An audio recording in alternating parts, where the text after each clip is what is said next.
La raison. Ah, ce fameux mot qui revient tout le temps en philosophie et qui, parfois, peut sembler un peu intimidant. Aujourd'hui, on va prendre le temps, tranquillement, de démystifier ce concept ensemble pour voir ce qui se cache vraiment derrière notre incroyable capacité à penser. Oui, ce sujet peut faire un peu peur, mais promis, pas de panique. On respire un bon coup, l'objectif, c'est simple, on va rendre tout ça clair et accessible. On va décortiquer les idées essentielles, pas à pas, pour bien maîtriser cette notion et comprendre pourquoi elle est si importante. Alors, voici notre petit parcours du jour. On commence par la base, la raison, c'est quoi? Ensuite, on se demandera si elle est vraiment une reine absolue. Puis on explorera ses limites, on prendra un exemple super concret pour que tout s'éclaire, on verra le piège classique à éviter, et on finira avec un petit résumé des points clés. Allez, c'est parti. On attaque donc la première partie. La raison, qu'est-ce que c'est, au juste? Pour bien parler de quelque chose, il faut d'abord savoir de quoi on parle. Posons une définition simple et claire. En gros, la raison, c'est un peu la boîte à outils de notre esprit. C'est cette faculté qui serait propre à l'être humain, qui nous permet de juger, tout simplement, de faire la différence entre ce qui est vrai et ce qui est faux, et d'organiser nos pensées de manière cohérente. On la voit souvent comme l'opposé de nos émotions, de nos passions, bref, de notre partie plus sensible, plus corporelle. Maintenant, la grande question, est-ce que cette raison est une sorte de reine toute puissante ? Il faut savoir que pendant très longtemps en philosophie, et surtout avec un courant qu'on appelle le rationalisme, la réponse était un grand oui. On la voyait un peu comme le super pouvoir de l'humanité. Et pour illustrer ça, rien de tel que cette phrase ultra célèbre de Descartes. Quand il dit « le bon sens », il parle en fait de la raison. Pour lui, c'est simple, tout le monde en est équipé de manière égale. La différence entre les gens, ce n'est donc pas la quantité de raisons qu'ils possèdent, mais simplement la façon dont ils s'en servent. Du coup, pour ces philosophes rationalistes, la raison, c'est vraiment la clé de tout. C'est le fondement de la science, c'est l'outil numéro 1 pour aller chercher la vérité. C'est aussi ce qui nous permet de progresser, de nous libérer, on pense à toute la philosophie des Lumières, et au fond, c'est même ce qui nous définirait comme humains, ce qui nous distinguerait des animaux. Bon, cette vision d'une raison parfaite et toute puissante, c'est un peu trop beau pour être vrai, non? Bien sûr, cette idée a été pas mal secouée. D'autres penseurs sont arrivés et ont dit « Attendez une minute, la raison c'est génial, mais elle a aussi ses limites. » Et voilà la question qui fâche, celle qui ouvre la critique. Est-ce que la raison peut vraiment, absolument tout expliquer? Ou est-ce qu'il y a des domaines de notre vie où la logique pure se prend un mur? Et là, impossible de ne pas penser à cette phrase sublime de Pascal. C'est exactement ça.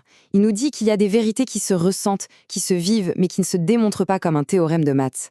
L'amour, la foi, l'intuition, ce sont les raisons du cœur. Elles suivent une autre logique que la raison pure et dure ne peut pas comprendre. Et Pascal n'est pas tout seul. Bien plus tard, Freud arrive et montre que notre conscience, là où on pense que la raison est aux commandes, est en fait menée par le bout du nez par l'inconscient. Nietzsche, lui, va encore plus loin en suggérant que notre belle raison, soi-disant neutre, n'est souvent qu'un masque pour nos désirs de puissance. Bref, l'art, la foi, les émotions, tout ça nous montre que la vie humaine est bien plus vaste que le cadre de la seule logique. Alors, que faire entre ces deux extrêmes ? C'est là qu'arrive le philosophe Emmanuel Kant avec une sorte de voie du milieu, le criticisme. Pour Kant, il faut voir la raison comme un excellent outil. Le rationaliste pense que son outil peut tout faire. Le sceptique, lui, dit qu'il ne sert à rien. Et Kant, il dit « calmons-nous ». La première chose à faire, c'est d'examiner notre outil, de comprendre ce qu'il peut faire et ce qu'il ne peut pas faire. En fait, pour Kant, la vraie force de la raison, c'est quand elle comprend ses propres limites. C'est là qu'elle devient vraiment puissante et fiable. Pour rendre tout ça bien concret, prenons un exemple tout simple de la raison en plein travail, le syllogisme. Le mot a l'air un peu barbare, mais vous allez voir, c'est d'une simplicité enfantine. Le syllogisme, c'est la structure parfaite du raisonnement logique. On part d'une idée générale, tous les hommes sont mortels, ok? On y ajoute un cas particulier, Socrate est un homme, logique. Eh bien, la conclusion s'impose d'elle-même, donc Socrate est mortel. Si les deux premières affirmations sont vraies, la troisième l'est forcément. C'est ça, la raison en action, qui enchaîne les idées pour produire une certitude.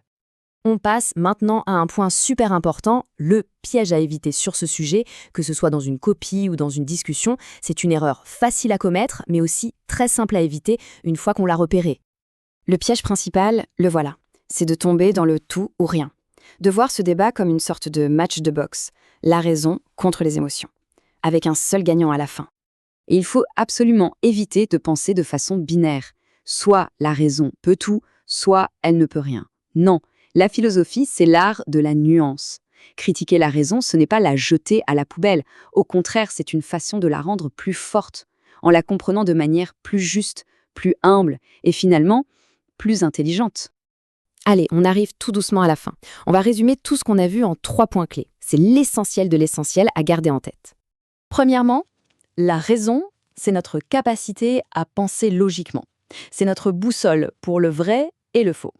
Deuxièmement, on a vu qu'il y a un grand débat. D'un côté, ceux qui la voient comme toute puissante, comme Descartes, de l'autre, ceux qui montrent ses limites, comme Pascal ou Kant. Et troisième point, peut-être le plus important, la plus grande force de la raison, c'est sans doute sa capacité à reconnaître ce qui lui échappe. Voilà, on a fait le tour. Et tout ça nous laisse avec cette grande question ouverte. Au fond, pour chacun de nous, quelle est la juste place à donner à la raison dans notre vie? C'est ça qui est beau en philosophie. Il n'a pas une seule bonne réponse, mais une réflexion personnelle à construire. J'espère que ces quelques pistes auront aidé à y voir plus clair